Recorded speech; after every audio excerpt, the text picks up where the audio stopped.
So this is now the second part of the training video. As you know, the first part was more of an introductory part. Now here, basically, we will talk about the different components of what you will be presenting to the audience.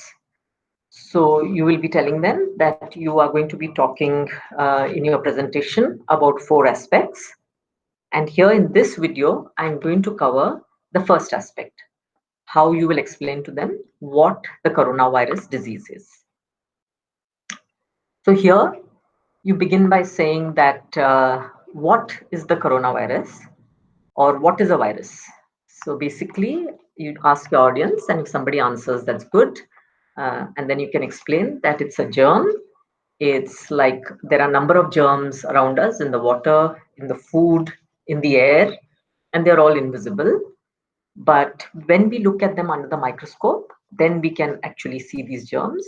Most of these germs are harmless, they don't cause disease, but some of them end up causing some diseases, like malaria is caused by a germ, dengue is caused by a germ, diarrhea can be caused by some germs. Okay, and so with the coronavirus, then you show the figure and you show how, when it is looked under a magnifying glass or microscope, the figure below shows how a coronavirus looks, and then say that this is called a novel coronavirus because it's a new virus which was discovered last year. So how did this end up getting discovered? So they found in Wuhan in China in 2019 in December, some people were having a disease which seemed to be a bit different. And then when they had a look and analyzed their samples from their saliva, from their droplets, from their sputum, or when they coughed, they began finding that this was a disease which was caused by a different kind of virus. And this disease began being called the coronavirus disease 19, that is COVID 19, caused by the novel coronavirus. And then this disease slowly spread from China. People, when they traveled outside from Wuhan to other parts of China, and then when people traveled from there to other countries, they began seeing that this disease was spreading in different parts of the world. And when they were analyzing the samples, they began finding that there was a similar virus in these people suffering from this disease. Okay, so now how do we know that somebody is suffering from this COVID 2019 or this disease caused by coronavirus? So the commonest symptoms they have found is that people have a dry cough. Now, dry cough is basically a bit different from the other usual cough which we get with our common cold and with our coughs and colds, which normally involves sputum. So in the dry cough, there is no sputum which comes out. Okay. In addition, a lot of people, the common symptom is high fever. So this fever is quite high. And then there is a feeling of weakness, there's a feeling of fatigue, tiredness, not feeling well. So they find that these are the 3 most common symptoms amongst people who have this disease.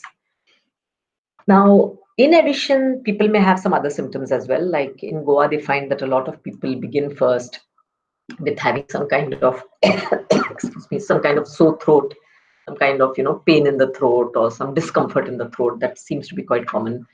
And then there can be people who have other symptoms also, like there can be sometimes diarrhea, there can be sometimes loss of the sense of smell. Some people complain of loss of the sense of taste. And then there is muscle pain, tiredness. So different people can have some different symptoms, but the commonest symptoms to remember are dry cough, high fever, and feeling of tiredness and fatigue.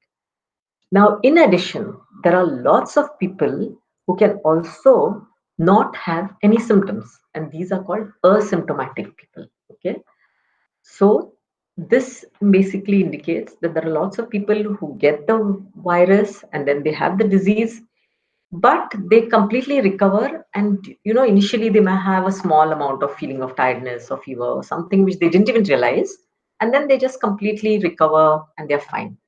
Even those who have these common symptoms of fever, cough, tiredness, they'll have a mild or moderate kind of infection, and then they also recover over about 1 to 2 weeks. Their body by itself fights the virus, and then they get better.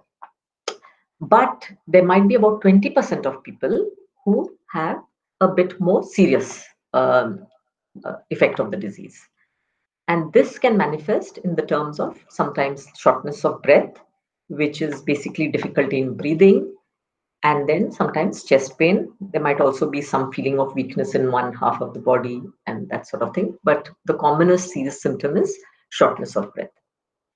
But again, the important thing for you to stress here is that very few people get these serious symptoms. And they need to be, taken to the hospital, taken care, given oxygen because they're having difficulty breathing. Even there, most of them recover. Only a small percentage of these end up then having to be admitted to the ICU, being given even better support, given ventilator support. And even amongst those, people recover and come back home. Okay. And a very small percentage end up being fatal. And that too is people who already have some other issues and some comorbidities, which we'll talk about. But the main message here, when we talk about this, is to say that this is a new disease, a new virus, and most people will end up recovering. Okay, the commonest symptoms are dry cough, fever, tiredness. There can be some other symptoms, and in fact, there can be lots of people who don't even have symptoms, have the disease, and recover. Very small amount, about 20%, might have shortness of breath and maybe chest pain or some other serious symptoms, are admitted, given oxygen, they recover, they're fine. Even fewer amongst those, some of them may need to be admitted to the ICU. And if given good treatment, most of those also recover. Till now, we found that the recorded percentage fatality rate in India is around 3%. So main thing is here to reassure people. So this is the second part. Okay, I will stop here now, and then in the next video, we will go to the third part.